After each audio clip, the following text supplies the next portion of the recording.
Aujourd'hui, j'aimerais vous parler plutôt d'un scandale qui amènera, j'espère, à de très très nombreuses actions. J'ai appris pas plus tard qu'hier qu'en France, là, à l'heure où je vous parle, il va y avoir 8 puits pétroliers qui vont arriver.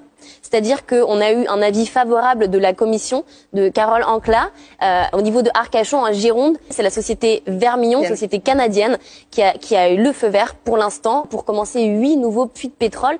Et là où c'est extrêmement cynique, c'est pile à l'endroit où, il y a pas plus tard qu'un an, on a perdu 7000 hectares. Hein. On s'en souvient, c'était les endroits où il y avait des flammes terribles. La Teste de Buch, c'est exactement là, où il y avait les dunes du Pilat en feu, où il y avait des forêts sublimes qui ont disparu sous nos yeux. Eh bien, c'est au même endroit qu'ils ont décidé de faire 8 nouveaux puits de pétrole. Et ils appellent ça, en plus du pétrole, à circuit court, ce que je trouve assez drôle, hein, parce que c'est comme si on se disait... Quel intérêt dans ce cas de faire, pourquoi pas, une arme recyclable aussi, ou alors un tank à énergie verte. C'est ce même niveau de cynisme criminel pour moi. Et c'est en train d'avoir lieu. Le préfet a 3 mois pour donner, oui ou non, son feu vert.